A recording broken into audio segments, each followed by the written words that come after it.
Puede que esta escena le suene: bronca monumental con su hijo adolescente y él o ella se encierra en su habitación y, móvil en mano, se desahoga con sus amigos. A usted le están poniendo a caldo y mientras tanto usted no para de darle vueltas a lo que acaba de pasar porque, sin darse cuenta, se ha convertido en lo que no quería ser. Ya ha pronunciado esa frase que se había prometido que nunca iba a decir, porque le repateaba que se la soltaran a usted cuando tenía 15 años. Usted ya es ese padre o esa madre que dice: mientras vivas en esta casa, aquí se cumplen unas reglas, aquí se hace lo que yo te diga. Jordi Nomen, buenas noches. Hola, ¿qué tal? Buenas noches, Aimar. Jordi Nomen acaba de publicar Cómo hablar con un adolescente y que te escuche. Un libro con editorial ARPA. Jordi, ¿qué salta por los aires cuando se dice eso de mientras vivas en esta casa, haces lo que yo te diga?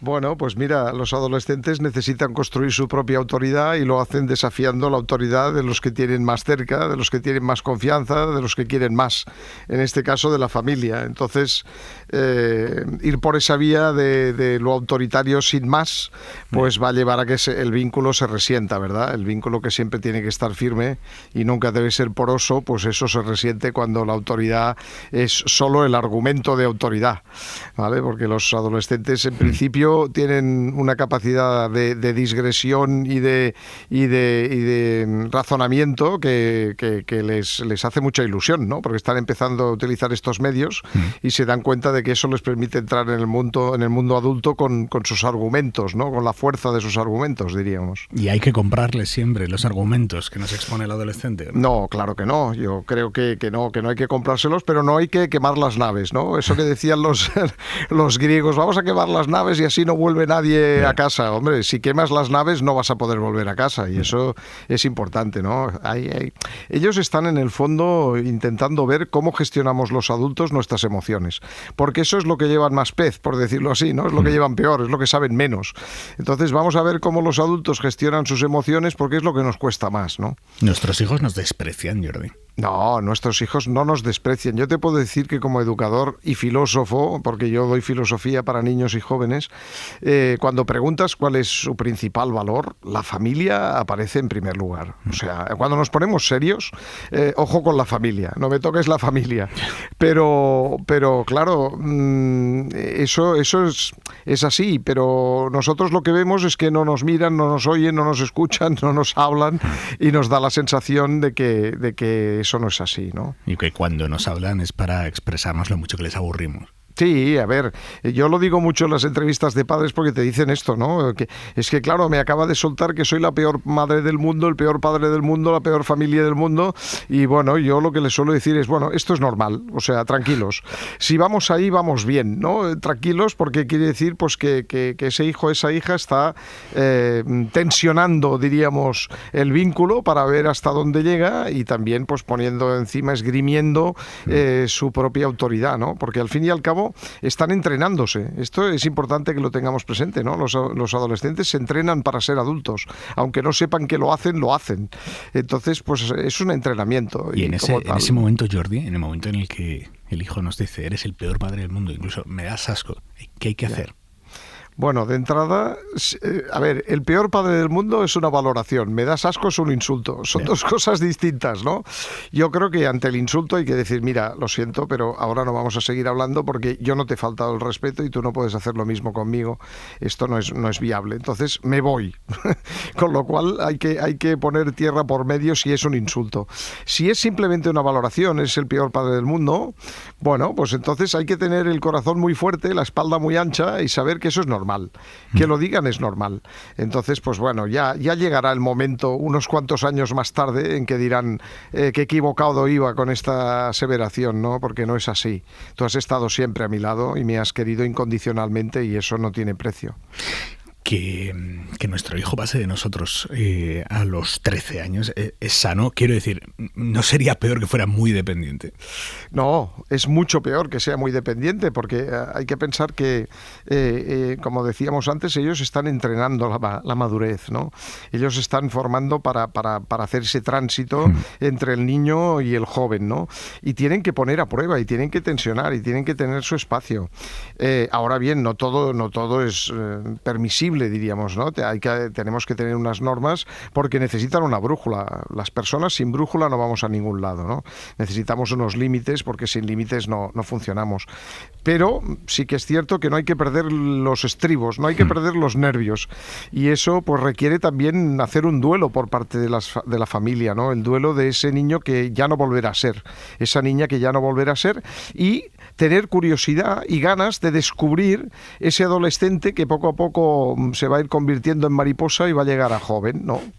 Es un momento fascinante si lo miras así, ¿no? Me da la sensación de que muchísimas veces hablamos de los adolescentes o de la adolescencia como una etapa igual a problema, ¿no? Claro. Bueno, es que claro, si esto es el síndrome de Pigmalión, ¿no? Si tú ya vas pensando que va a ir muy mal, probablemente acabes colaborando a que vaya mal, ¿no?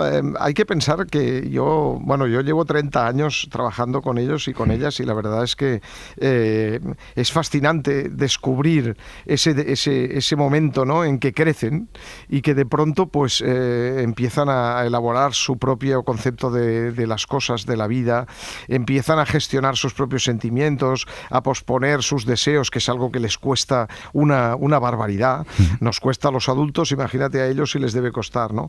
Pero hay que ir con ese talante, con el talante de, bueno, pues voy a descubrir algo nuevo, voy a transitar otras aguas, y eso va a ser fascinante, va a ser un viaje muy divertido. Ahora, hay que pensarlo así. Muchos padres y madres que te estén escuchando ahora y dirán, joder, qué fácil lo pinta, yo lo he intentado todo y he fracasado.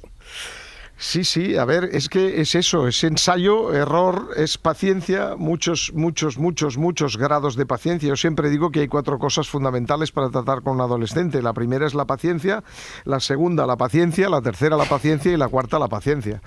Entonces es paciencia elevado a la cuarta potencia, ¿no? Hay que tener mucha paciencia y mucho autocontrol, que esto nos cuesta mucho también a los adultos, ¿no? Bien. Pero hay que tenerlo porque eso, hay que pensar sobre todo. Mira, yo el consejo más grande que les doy a las familias cuando tengo tutorías con ellas es decirles, mira, tu hijo, tu hija adolescente no lo hace porque sea algo personal. Hay que quitarse de encima un poco esta idea de me lo dedica a mí, ¿no? Lo hace porque sabe que me duele y quiere hacerme daño. No es personal. Simplemente tienen que romper ese cascarón y tienen que empezar a volar solos. Y para eso hay que alejarse algo, ¿no? Hay que salir un poco a la intemperie. Y claro, nosotros debemos dejar que hagan ese salto. Evidentemente, eso no quiere decir que no estemos ahí observantes, ¿no? Hay que estar ahí también, de una forma discreta. Hablas de las tutorías, eres profesor de filosofía y ciencias sociales. Sí. ¿Ha cambiado mucho la relación padres e hijos en las últimas décadas? Pues por desgracia sí, y digo por desgracia porque yo lo que sí que vengo detectando en las últimas décadas es un exceso de protección, ¿no? Es decir, quizás hay muchos factores, no soy el más indicado para decirlo, ¿no? Pero yo creo que la baja natalidad también influye mucho en ello, ¿no? Antes las familias que tenían 4, 5, 6 hijos, pues unos ayudaban a otros, ¿verdad? Ahora tenemos 1, como máximo 2, y nos preocupa que les vaya a pasar algo. Eso es lícito, es normal que sea así, ¿no? Entonces nos hiperpreocupamos y los hiperprotegemos. Y claro, no nos damos cuenta de que con eso les transmitimos debilidad. Es que van a ser más débiles si no les dejamos que se frustren y que fracasen. ¿Algún ejemplo práctico de eso? ¿Algún ejemplo de situaciones en las que tendamos a sobreproteger a nuestros hijos y que deberíamos dejar de hacerlo? Bueno, pues mira, es que hay muchísimas, ¿no? Como profesor te puedo decir que, oye, pues hoy no ha traído los deberes. No, es que resulta que se fue la luz y el padre te escribe un email diciendo que se fue la luz y por lo tanto mi hijo... Y quizás no es cierto, ¿verdad? Yeah. Pero lo escribe porque de esta manera intenta ganarse a su hijo y tal, pero en el fondo le está enseñando que una mentira es lícita para conseguir un objetivo. No es un buen aprendizaje, por supuesto, ¿no? Esto es muy pequeño, ¿no? Pero cuando ya vas a temas mucho más serios, ¿no? Y dices, bueno, pero es que claro, tenemos que hablar porque aquí hay un consumo de porros, por ejemplo, ¿no? De un adolescente. Sí, pero es que claro, son los amigos los que le han llevado ahí, ¿no? Mi hijo en el fondo no, o mi hija nunca lo hubiera hecho, pero son ellos, eso no vamos bien por ese camino, ¿no? Hay que aceptar que lo van a probar y estar a su lado.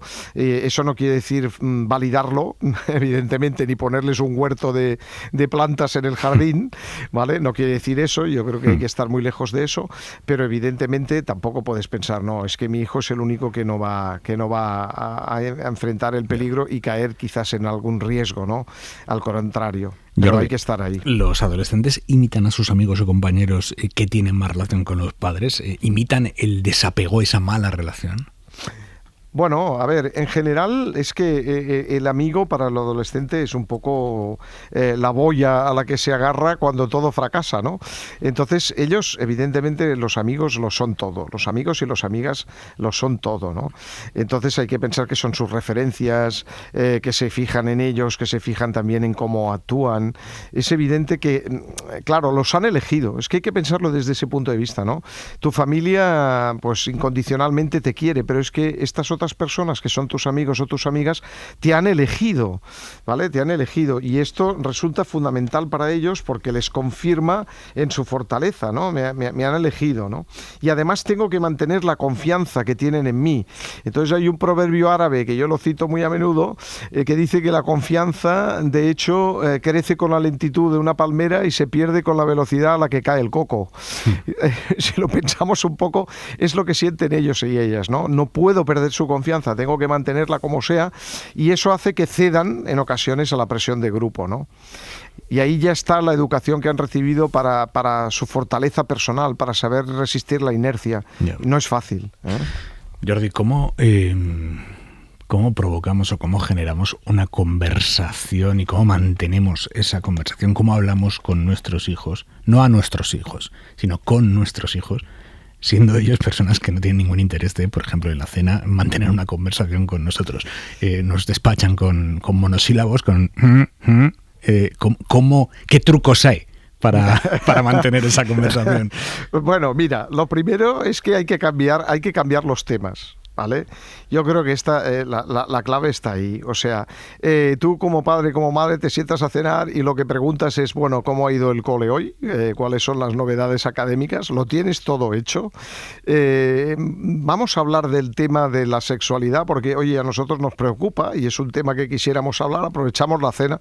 Oye, el adolescente hace ya 2 minutos que está en modo off con todo eso que le has dicho. Primero porque tú estás eligiendo el momento y la adolescencia funciona al revés, son ellos los que eligen el momento y ellas en el que hablar. Entonces, en la cena hay que hablar de lo que les interesa, aunque a ti no te interese para nada, ¿no? Y si al adolescente o al adolescente o a ella le interesa, es que me interesa la moda, pues vamos a hablar de la moda. Oye, vamos a ver, pero a ti de la moda, concretamente, ¿qué es lo que te interesa? Explícame, cuéntame. ¿Y cómo vais vestidos? Y, oye, los cotilleos que hay en clase, cuéntame un poco.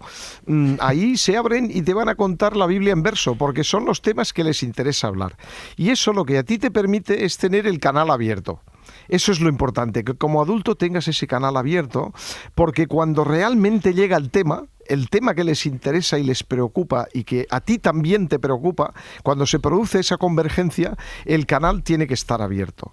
Tiene que estar abierto para poder venir y que te diga, es que hay algo que me preocupa, papá, mamá, hay algo que me preocupa, ¿no? Esto solo pasa cuando ese canal está abierto. Yeah. Y hay que irlo abriendo. Es cuestión de, nuevamente, mucha paciencia. Tú hablas, Jordi, en el libro de establecer rutinas de cariño, besos, abrazos, pero hay muchísimos adolescentes que rehuyen militantemente el contacto físico. ¿Qué hacemos ahí? Claro, mira, lo primero, no abrazarles y besarles con todos los amigos delante. Es una cuestión fundamental. No, hombre, no, porque les estás haciendo pequeños y pequeñas, y ellos lo que quieren es superar la niñez y avanzar hacia la juventud, ¿no? Eso no es así, ¿no?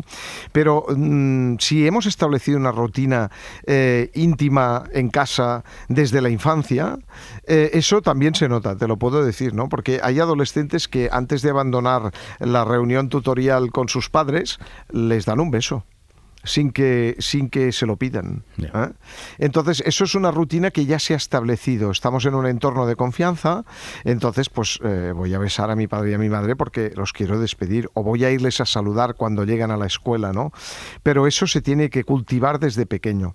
La palmera no crece de pronto, ¿eh? Hay que irla cultivando desde niños y evidentemente saber el momento oportuno y el lugar oportuno, ¿no?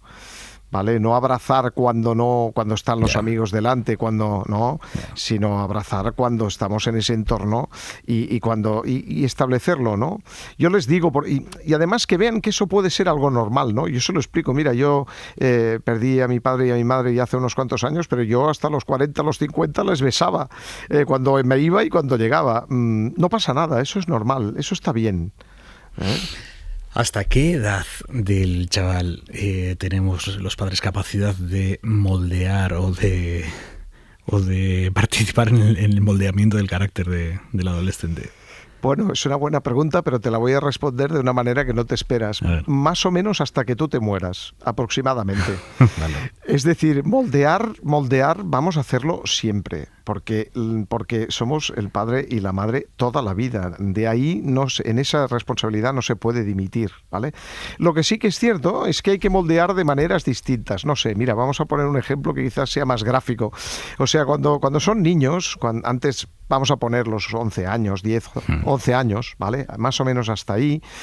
Tú estás prácticamente en el teatro, ¿no? Y tú estás ahí delante en primera fila aplaudiendo, ¿no? Incluso si se deja una parte del papel, le quieres ahí dar el papel para que no se lo deje, y además lo agradece muchísimo que estés ahí, conecta visualmente contigo. A partir de los 12 y hasta los 18 o hasta los 20, te quieren las últimas filas del teatro. Ya, hazme el favor y ponte al final que no te vea, ¿vale? Pero mira, a ver si estás ahí, en la penumbra, a ver si te ve, ¿no? Y eso no lo va a comentar, pero lo hace, te mira de reojo, ¿no? Y luego, cuando tiene más de 25 años, te pide que por favor ya no vayas al teatro. O sea, ya no, ya te lo contará después cuando tengáis una conversación, ¿no? Pero tú siempre estás ahí, ¿eh? Y esto es muy importante para ellos, es lo que te decía, ¿no? La prioridad número 1 es la familia. Bien. Y eso lo dicen todos. Especialmente en el momento en que yo les digo, oye, es que papá y mamá no van a estar siempre ahí. No van a estar, desgraciadamente, porque la vida es así. Oye, se les empiezan a empañar los ojos, ¿no? Y entonces te viene la familia y dice, oye, ¿qué les contaste? Porque vino y me abrazó. Con 15 años, no lo había hecho desde hace meses, y aquella tarde que no sé qué les contaste, vino y me abrazó. Simplemente les conté una obviedad, que papá y mamá no van a estar siempre ahí, no van a estar siempre. Jordi, y desde esas últimas filas en las que nos sitúan durante la adolescencia, ¿cómo podemos fomentar, por ejemplo, su autoestima? Que es algo fundamental, lo explicas muy bien en el libro. Sí.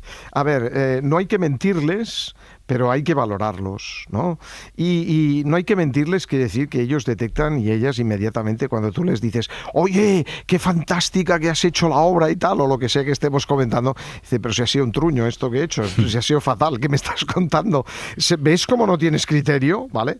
Es decir, que hay que intentar no mentir, ¿no? Y saber decir, mira, pues no, francamente no lo has hecho bien, y lo puedes hacer mucho peor, mucho mejor, también mucho peor, pero mucho mejor, ¿vale? Por lo tanto, fomentar la autoestima hay que decir la verdad, y hay que, ¿vale? Pero sí que es verdad que hay que reconocerles esos pasos que dan, por muy pequeños que sean, ¿no? ¿Vale? Y sobre todo no etiquetarlos. Esto es fundamental. O sea, es muy diferente decir eres un desgraciado a decir esto lo has hecho mal, porque eres un desgraciado no da ninguna oportunidad de redención. Esto lo has hecho mal sí que abre la puerta a decir, bueno, ahora vamos a ver cómo podríamos haberlo hecho mejor, ¿no? Y vamos a verlo juntos y juntas, ¿no? Vamos a hablarlo, a ver cómo lo podíamos haber hecho mucho mejor esto, ¿no?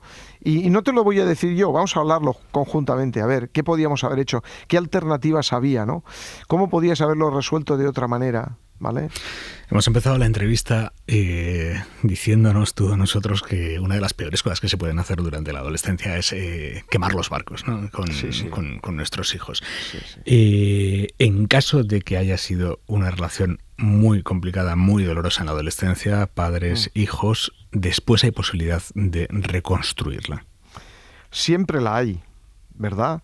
porque afortunadamente el ser humano aprende hasta el final, ¿no? Aprende hasta que se muere.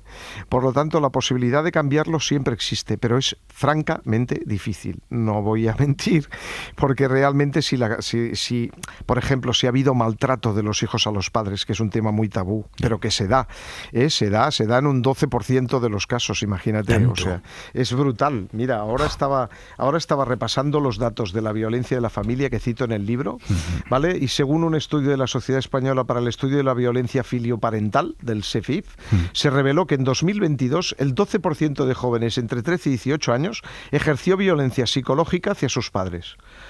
Luego viene lo peor, porque en un 3,2% de los casos se llegó a la violencia física. O sea, estamos hablando de 1 de cada 10 ejerce violencia psicológica. Por lo tanto, al tanto que ahí tenemos un problema sobre el que no hablamos y que es gravísimo.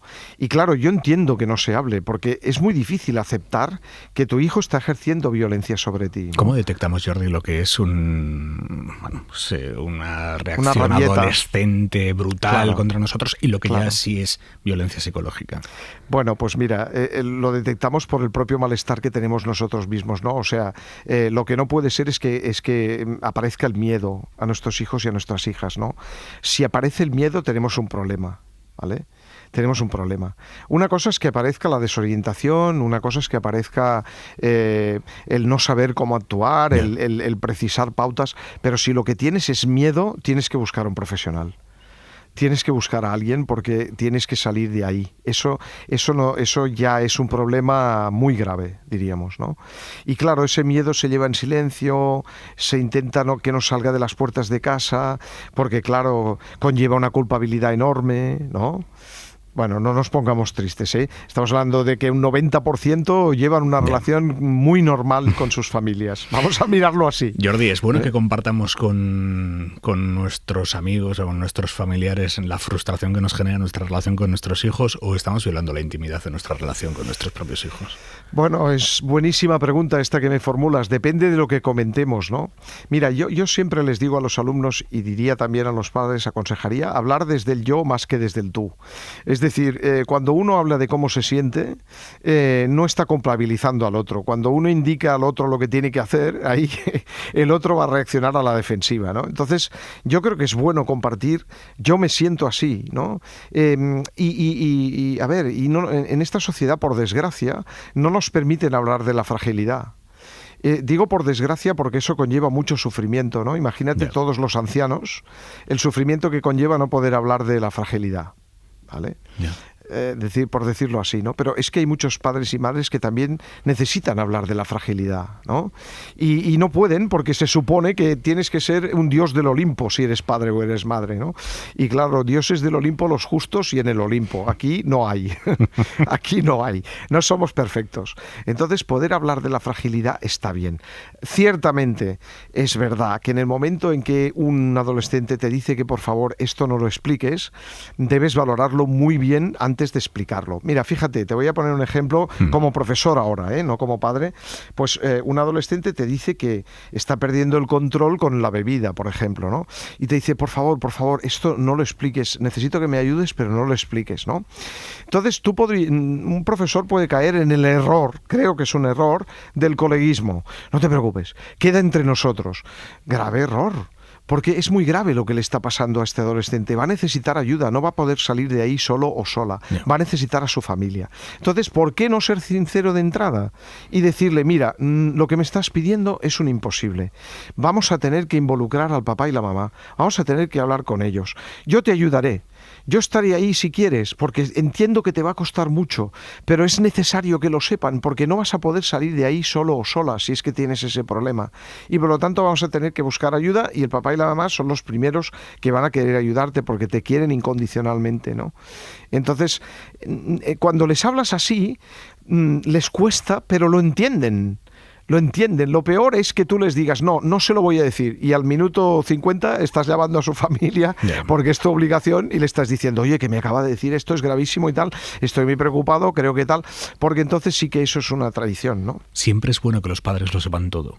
Todo no, pero todo aquello que conlleve un riesgo que los adolescentes no sean capaces de encarar, sí. Pero eso no es todo, hay mucho margen antes de eso. Jordi Nomen, ¿cómo hablar con un adolescente y que te escuchen? Editorial Arpa. Jordi, muchísimas gracias, buenas noches. Muchísimas gracias a vosotros y un saludo a todos los que nos están escuchando. Buenas noches.